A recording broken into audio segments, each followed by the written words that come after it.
welcome everyone back to another meeting of Democracy 3.0. We are um, a collaborative organization that innovates open democratic processes. Um, and our ultimate goal is to grow big enough to, carry power through voting as a block.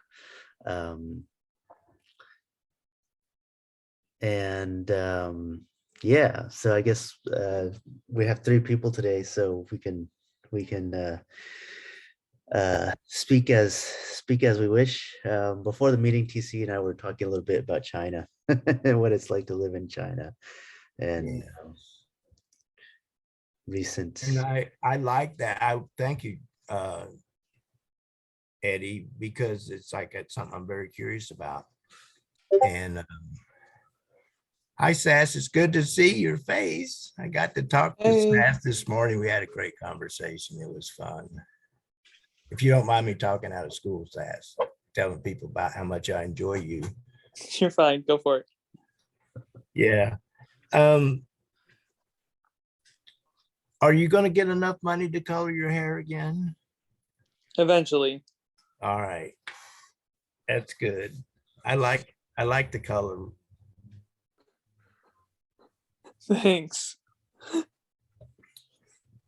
So today the hearing was about UBI, hmm and that's interesting because last night I only had one guy come to the uh, deliberative dialogue, and I showed him the video of the table of contents.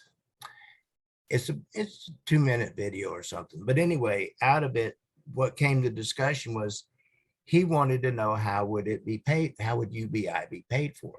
So what it made me realize that that's a subject that we could talk about.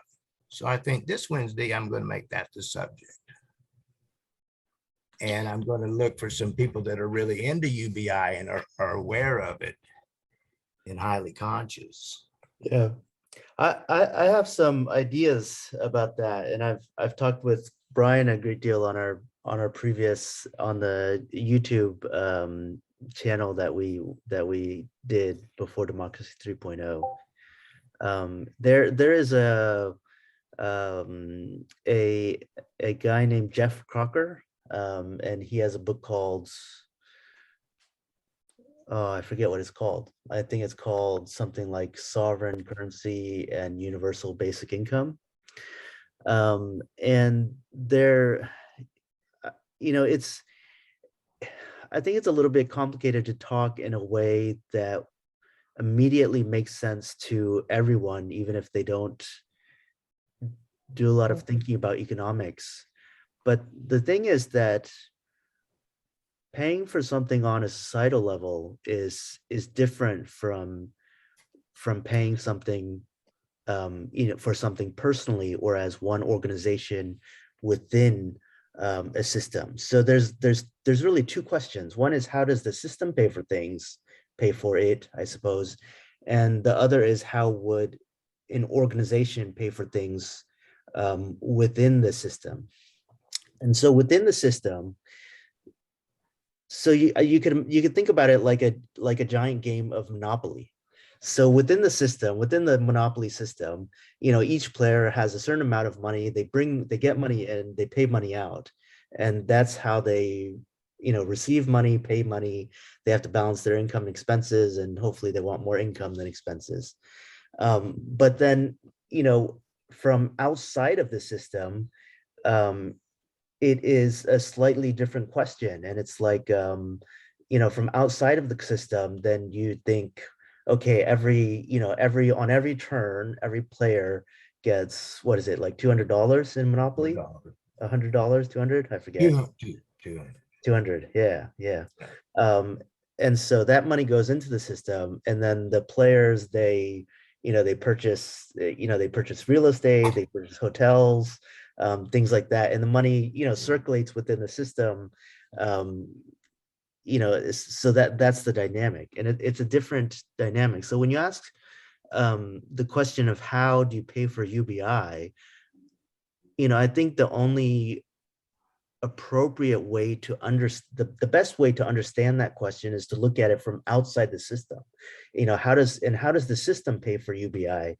The payment for UBI from outside of the system is, the question is, when you put that money into the system, into people's hands, and they go out to spend the money, are they going to be able to buy stuff with the money, and are prices going to stay relatively stable with money going into the system in that way?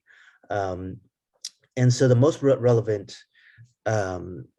thing that you should ask is the economic capacity in the system, are the the systems, basically the factories for producing products and services in the economy, are those being fully utilized or not? So if they're not being fully utilized, then they could be, then you could bring, you could bring production and utilization up, and you could have a more prosperous society. And the St. Louis Federal Reserve, they put out a measurement of total capacity utilization, which they make as broad as possible across the entire economy. And that measure, has been in a downtrend, steady downtrend since 1980. And in the last, 5 years or so, that measure is at a similar place to where it was around the time of the Great Depression. So our utilization is actually very, very low. So I have a whole body of economic thought around that called capital consumption theory. But Yes, that was very interesting. I'll try not to keep talking, because I could No, fill. it's fine. I want to ask, Yeah. today, I was kind of confused, but I think, Sash, you might be able to explain it better than me, that what he's talking about is the money is just made up by the Treasury as an asset, instead of what we do now is we make money through the Federal Reserve and make it as a debt. I could talk about that, because I don't know if you want to talk about that, but I actually worked with Brian on that. Well, so Yeah.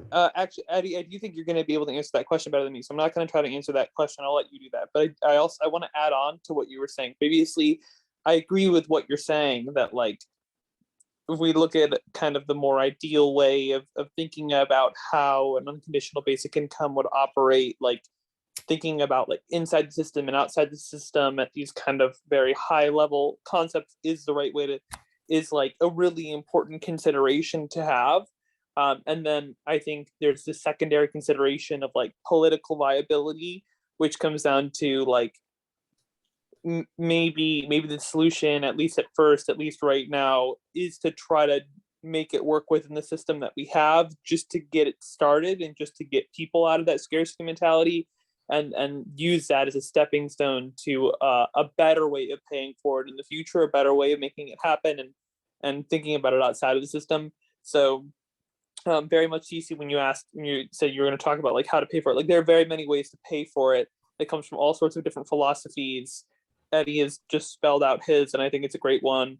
And there are some that are a little more practical, or a little bit more like short term, or like focus on political viability, or like what country you're in, or what taxes exist or don't exist, or how you tie it into like environmental or like other incentives. But yeah, there's a lot to say. But Eddie, I'd love to hear you talk about the asset versus debt thing. I'm really intrigued to hear your take on that. Yeah. So the debt, so the federal, so the liability that Brian talks about, the Federal Reserve liability, that is essentially what the bank does in a game of Monopoly, which is they have essentially unlimited amount of money, the bank and Monopoly does, and then they just they pass it out. So in our economic system, the Federal Reserve liability, the Federal Reserve does that, and what they pass out is Federal Reserve liabilities, and it's actually a little bit confusing, because the reason that it's called as a liability is actually for historical reasons. But it's really quite similar to monopoly money. Like real money is similar to monopoly money, and the Federal Reserve, they can create as many liabilities as they want, Federal Reserve liabilities, and they can pass out to people as much Federal Reserve liabilities as they want. Those Federal Reserve liabilities, the reason that they're called a liability. So so Perry Merling also has a really great system which he calls the money view, and he talks about the hierarchies of money. So one of the hierarchy of money is that, so you and I actually never directly own Federal Reserve liabilities. Most people, when they have money, uh, most of that money is in a bank. So you have, $1,000 in the bank or $10,000 in the bank. And when you have money in the bank, what that means is that you own a bank liability, which is that the bank has written down in their ledger, in their electronic ledger, that TC has $10,000, SAS has $10,000, Eddie has $10,000. They write down how much money you have with them, which is really just means that they owe you that amount of money. So those are all bank liabilities. And then, what are the liabilities for? So theoretically, those are liabilities for Federal Reserve liabilities. So when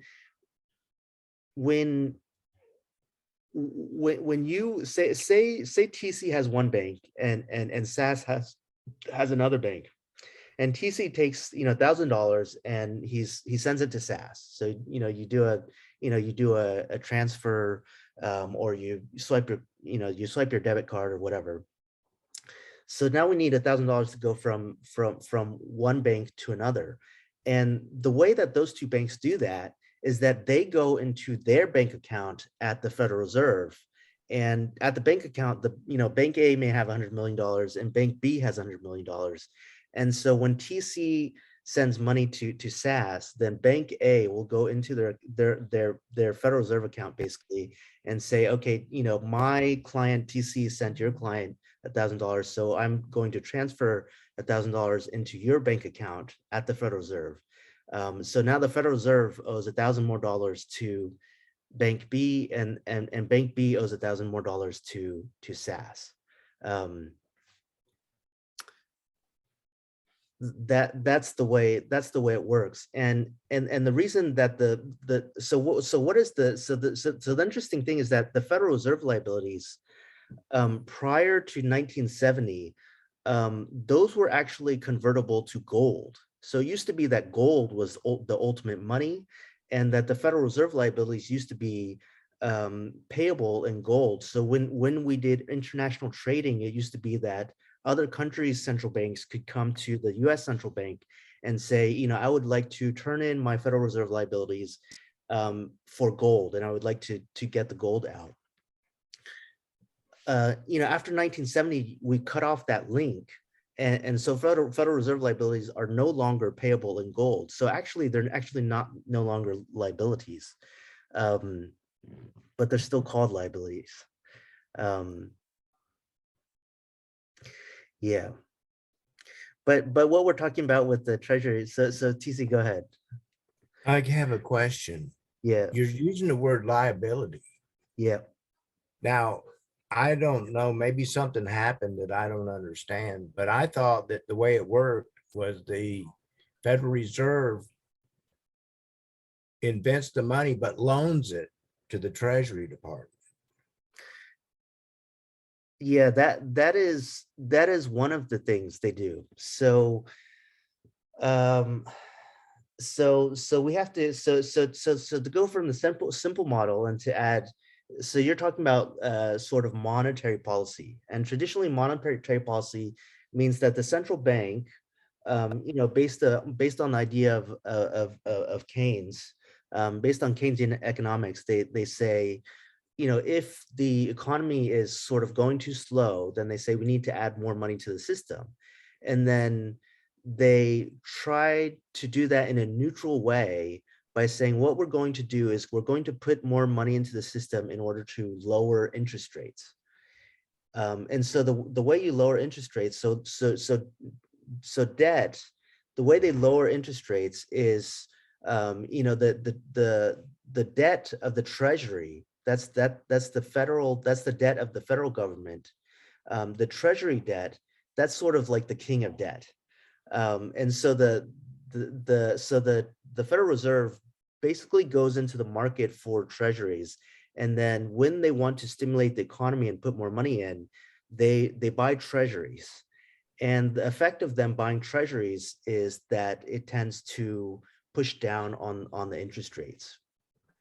So that's one Okay. public policy. And then in the market for those treasuries, one of the other players is the banks.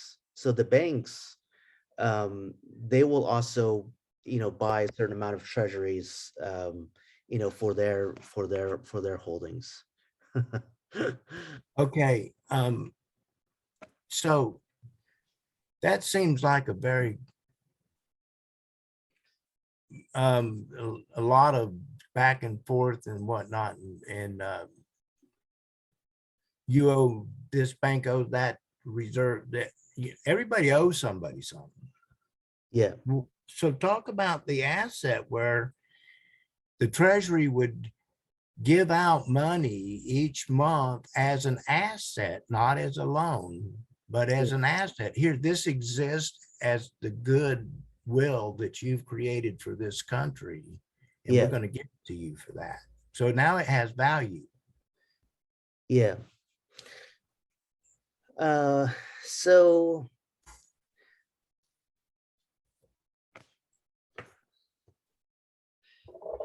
how do I talk about this? This is a complex matter. So I guess one of the problems, one of the difficulties with setting up, let's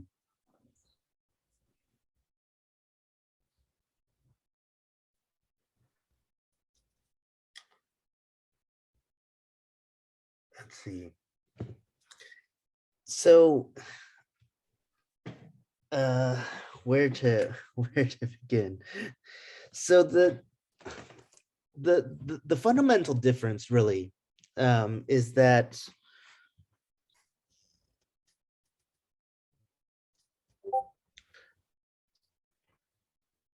the fundamental difference really is that, the system is debt based, but it's debt based, is to some degree is sort of like a label, and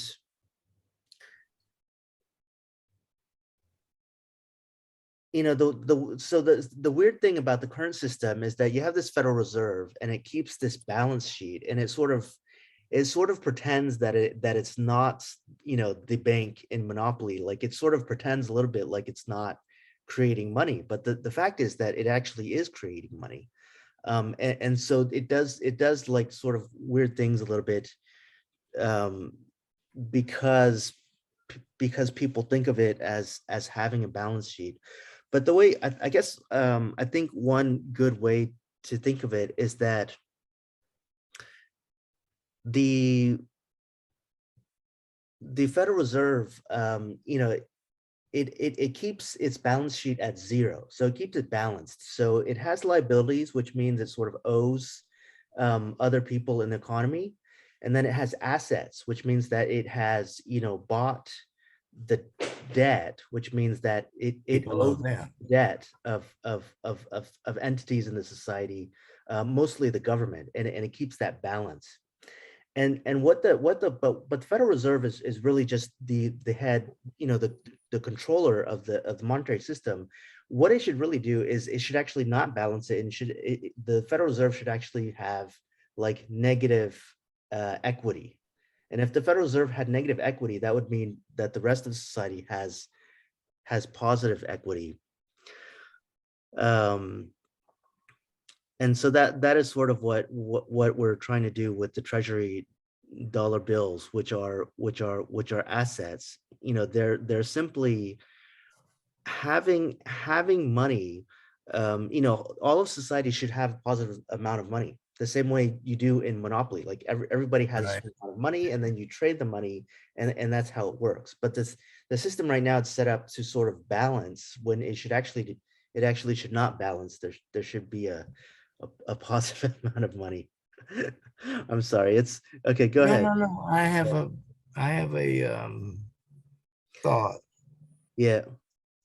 You said that they keep a balance of 0, Yeah. and what they do is they mark up liabilities owed to them, and basically through the government. Well, we're Yeah. paying about $200 billion or something a year in interest Yeah. as a government, as supposedly from our income tax, Yeah. which was it set up in 1913. The purpose of the income tax was to pay the interest on the federal debt. So Yeah. Among other. that money's not free. That money has to be paid back, and that creates scarcity because I Yeah. don't have that money to pay back.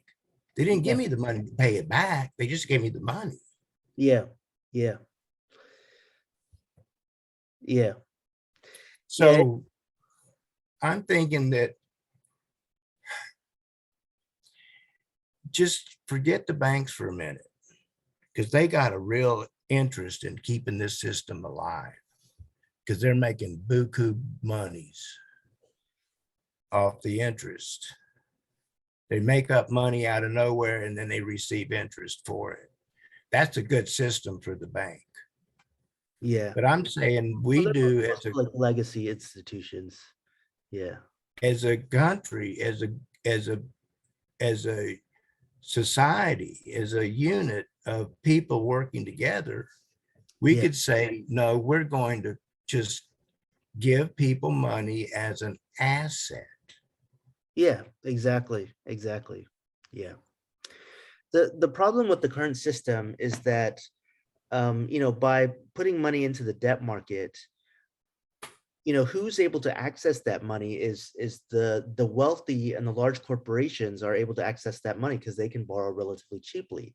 If you and I or any other normal person tries to access money on the debt market, we have to pay about 20% interest on our credit card debt. So it doesn't, so it goes to the top of the system, but that is problematic. We have you know, century highs wealth inequality, you know, and all the money is literally stuck at the top, and Right. the current system just makes that worse. And that the money being stuck at the top is the reason that there's not enough money in society to utilize the capacity, because the people at the top, they already have enough. And actually the people at the top, what they tend to do is they tend to take their money and use it to buy more capacity, which is a good thing in a healthy economy. That's you know, investment, building more factories in a healthy economy. That's good. That's a good thing. But the big problem with our economy is that everybody else, you know, the bulk of society, they don't have money to pay for more production. And so as a result, that money at the top, like when they go to build a factory or something, they do some market research and they find that that the factories that they've already built are already being like idle for pretty significant part of the time. Um, and so it doesn't make sense for them to build more factories. So it's stuck there, and it just builds up, it just blows up asset bubbles. And so what you really need to do is just take the system where the money goes in at the top and just send the money in at the bottom instead. And if you did that, then people would have money to spend, and it would drive the economy in a very healthy way. And pretty much I would say 95% of the problems in the economy stem from that one single problem, which is, you know, just too much money stuck at the top, and not enough in the bottom is starving for money, for income. And society actually has the capacity to provide for everybody, but the system is misdesigned, and you know, as a result, you know, even though you have capacity to provide for people, but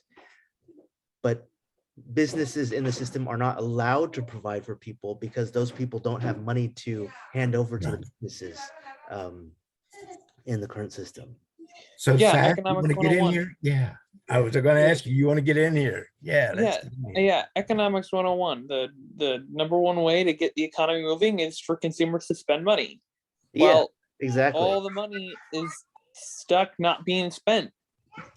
It's And, stuck and at the top. yeah, and think about the surveys that say like 70% of people could not afford a $400 expense. What does that mean? It means that 70% has no savings. So if you want the economy to grow, they have to spend more money, but they don't have more money to spend, because the survey proves that. Because if they don't, right, if they can't even afford an extra, $400, suddenly, then you can also know that for sure. If you said, hey, you should spend 10% more, they'd be like, I'd go bankrupt. I literally just cannot do that. So that is really, Yeah. that is really the system, the where we are at today. And it's a big reason why um, uh, a UBI combined with business to business transactional tax can unlock that money that's stuck Yeah, and put it into the hands of consumers who will then consume. They'll then spend it. yeah, And it's the movement of money through the economy that creates production. yeah, It's not the dollar itself, it's the movement of the dollar. And so you have whether it's being spent on some local baseball league, or it's being spent on Amazon, or it's being spent on basic goods or whatever, like eventually it'll flow its way back up to the top. But that's what you have, that yeah, the government is just facilitating the cyclical flow of money through the economy. It's not, and that's one of the really important things, is like people will be like, more taxes. Well, that money's not going to the government, the money's going back to you. yeah, yeah. Like that's a really important thing to understand about a UBI program. And one of the things I would say is, on the one hand, I think it is very important to tax the wealthy more. Warren Buffett says, very clearly, I pay less taxes than my secretary. My secretary pays, like maybe 20-30%, and I pay like maybe 2 or 3% of my income. That is so the wealthy need to be taxed more.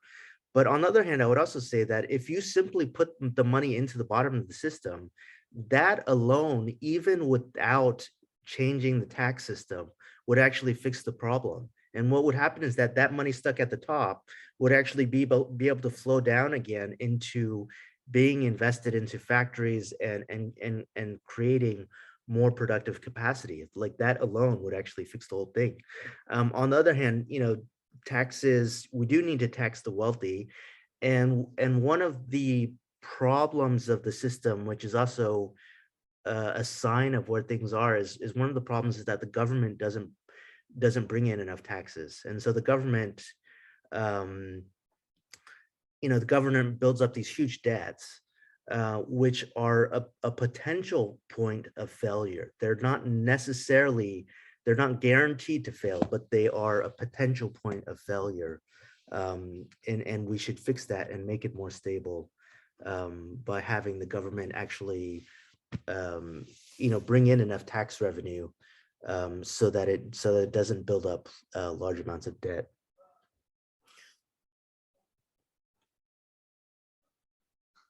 Oh, you're muted, TC. I have two questions. One is for Sass and one is for you, Eddie. So I believe, Sass, you're saying that we unlock the money through a transactional tax on goods and services that are being created. And Eddie, I believe you're saying that you just give the money to the people. So I understand, Either or both. but Yeah. I understand the getting the tax, using taxes to pull the money out of the top. I don't understand. How do they just give money? I mean, who gives me the money?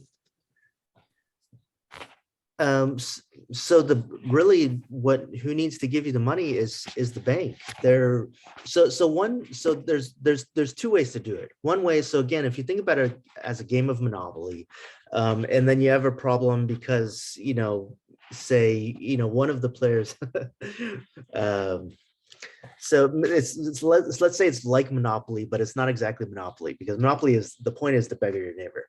But say it's sort of like Monopoly, but it's not exactly Monopoly, and it's not functioning well because 1/10 of the players has all the money, and it's stuck with them, and they have nowhere to spend it. So there's two ways to do it. You can take money from the player that has all of that money, and redistribute it to everybody. The other thing that you can do is you can actually, the bank can actually give money to the players. You can actually put more money into the system. And, a lot of people will take sort of a naive view of it and say, if you put more money into the system, then the money becomes worth less. But if you understand the system fully, it's actually not the case. And in fact, it is the case that there is there's actually a risk of the money losing value if you keep the situation where it is very unequal and only the very wealthy have all of the money. Because the thing that happens is that the next step after right now, the wealthy are finding that it's very hard to invest that money. There's nowhere to invest it, so it's stuck at the top. At some point, it becomes there's two things that threaten the value of the currency right now.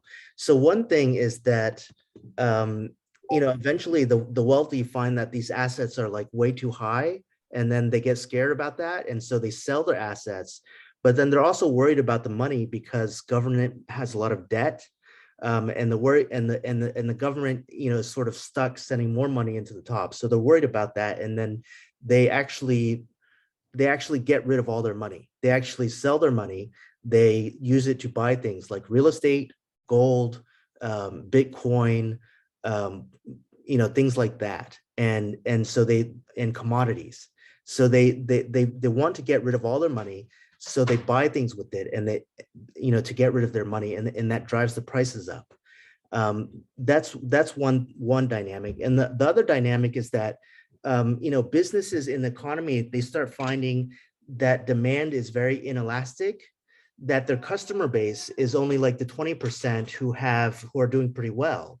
And then the 80% cannot afford their products, even at the prices that they have. And they start finding that when they raise their prices, their volume of business only goes down a little bit, but because they raise their prices, they actually bring in much more profit. And so both of those dynamics tend to drive towards what I call a type 2 inflation dynamic. And that is a risk right now. That is absolutely a risk.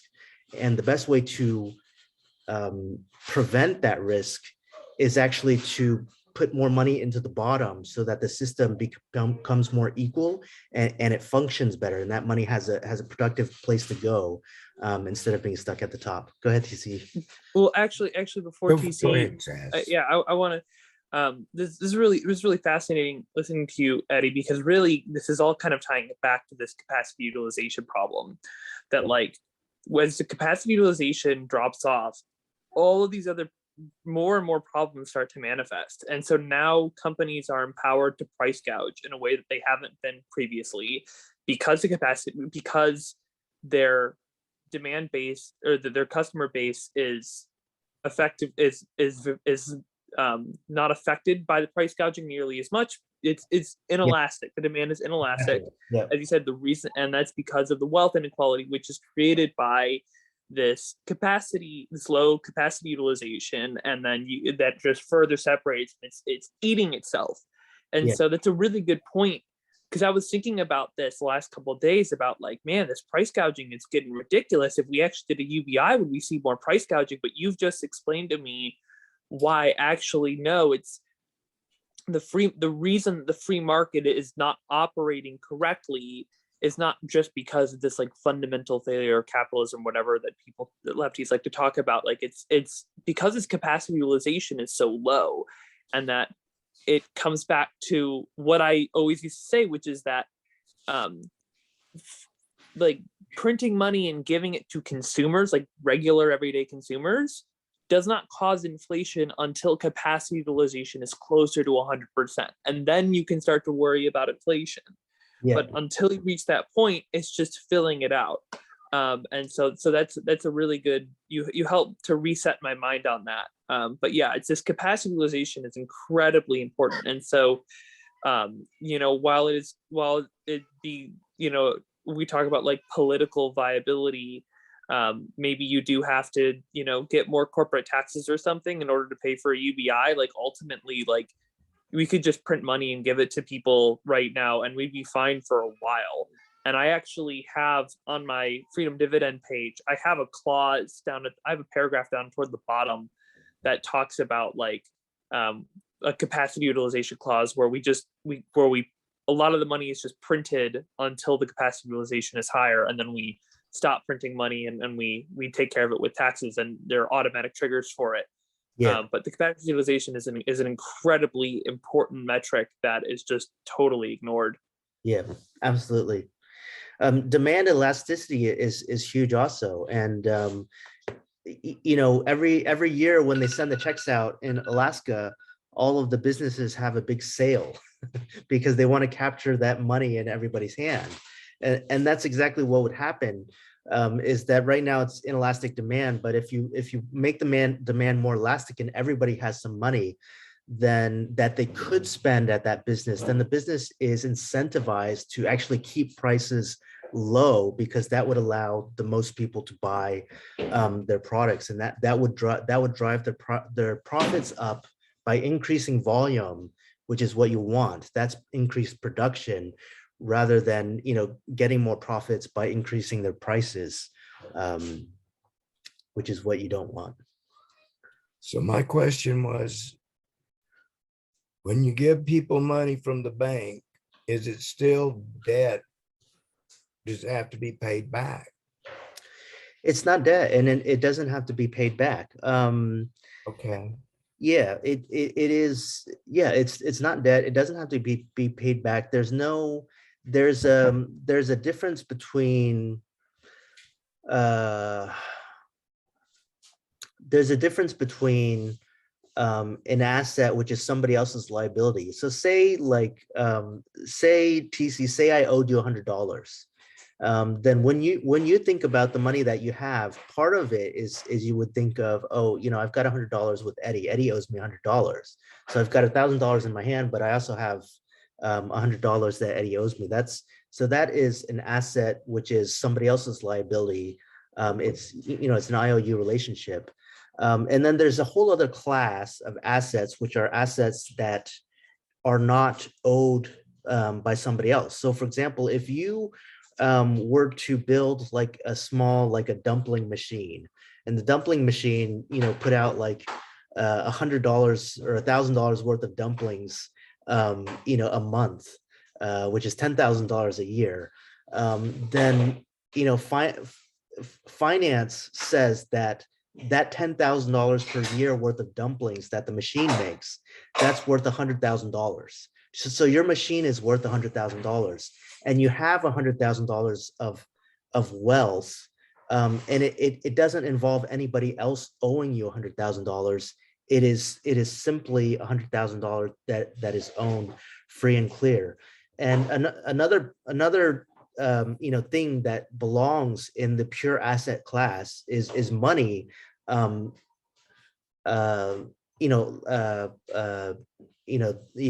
is it called?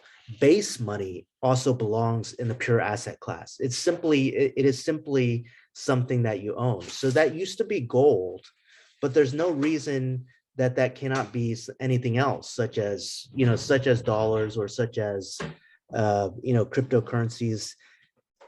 Anything that is valued. The purpose of the asset class that money is that you have this system where people are trading back and forth, and you need something that goes in the opposite direction in order to provide a signal to tell the economy like what people want and what things are needed for production.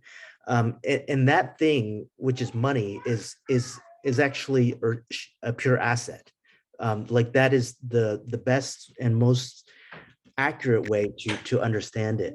And the reason that we, the reason that and I will say that, like, even a lot of discussion with between economists is a little bit confused, because we have this historical legacy where we call money, we call it liabilities, because what it is that it used to be second tier money, that was an IOU for the first tier money, but then we actually cut the first tier off, and now what used to be the second tier is now the first tier, is now base money. It used to be that gold is base money. Now gold is no longer base money, and now Federal Reserve liabilities are base money. So Eddie, Also, they haven't I designed. think you're a genius. And I think you figured this out and you know how to make this system work in a Yeah, way you could give people UBI and it would still work. But my rub, and I mean, it's a big rub, yeah. it doesn't eliminate this small group of people sucking energy and money out of the system for nothing. They produce nothing and they take money out of the system, and then they're bloodsuckers, and it doesn't eliminate bloodsuckers. So I would, maybe disagree, or maybe clarify that. So I Right. mean, so there are definitely some things which no one could argue is just completely wrong, immoral, and there maybe are some people who are definitely bloodsuckers. For example, I don't know, anyone involved with human trafficking is a bloodsucker. I would definitely agree with that. But there's this enormous class of people, which are the wealthy, which are capitalists. I would actually argue that the left sort of maligns, and it's like that dumpling machine that we talked about. Like, if you build a dumpling machine in your house, they have these automatic dumpling machines, like it but and it spits out like $1,000 worth of dumplings per month.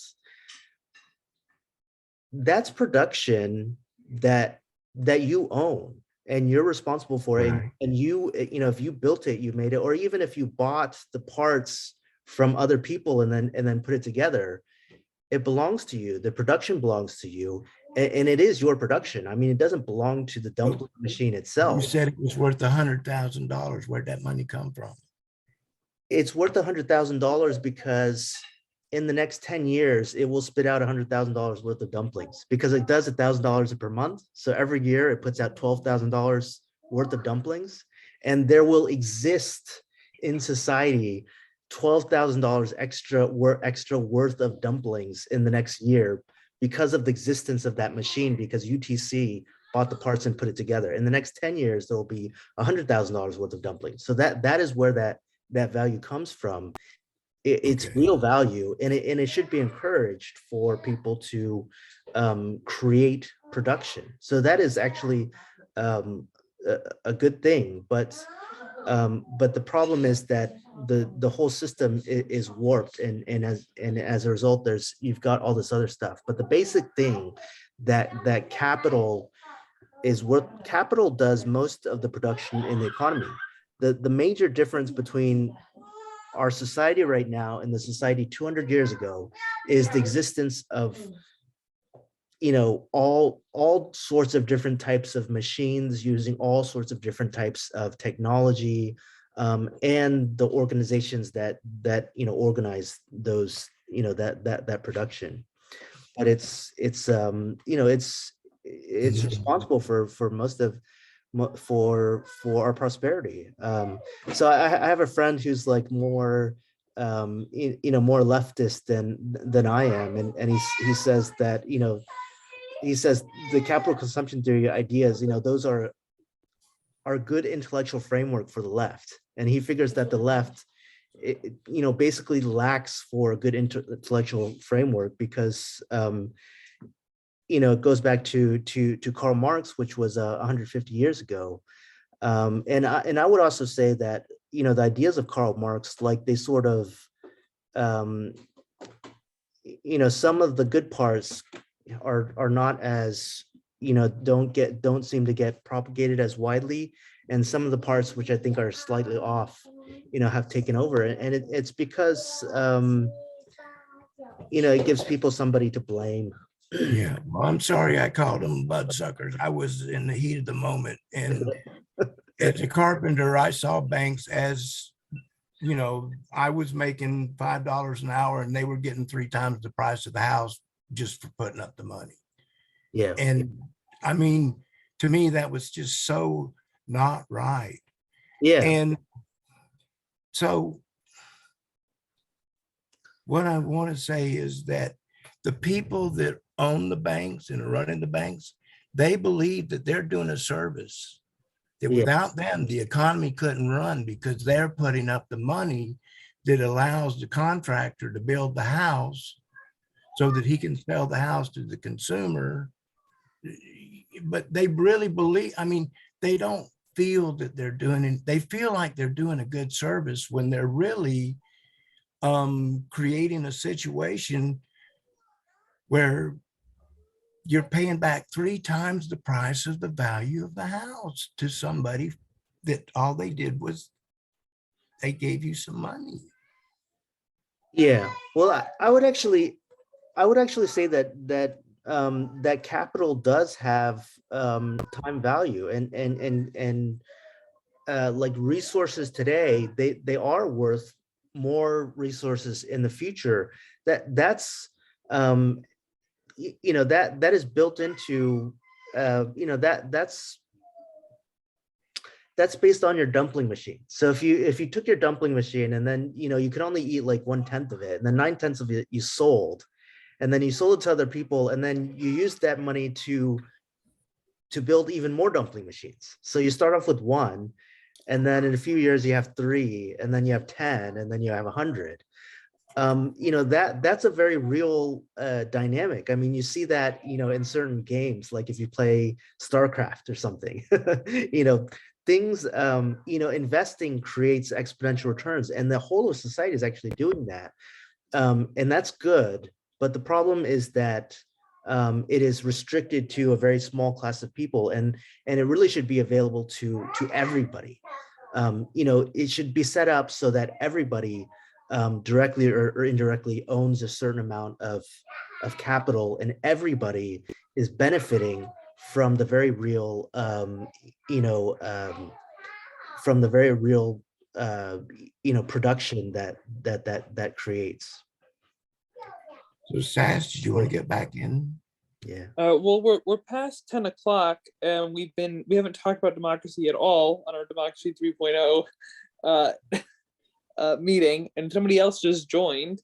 So I don't know. We want to welcome them. So let's see. Yeah.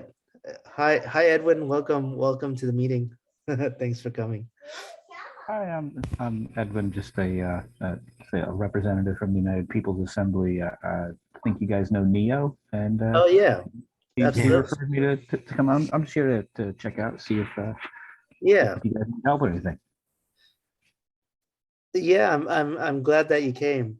We're actually at the end of the meeting, but we usually hang out a bit afterwards. So I'm going to go ahead and say, we'll end this week's meeting officially for now. So any listeners, welcome back next week, and Okay. we can chat. I was given the wrong time then. I'm sorry. That's okay. No worries. Yeah.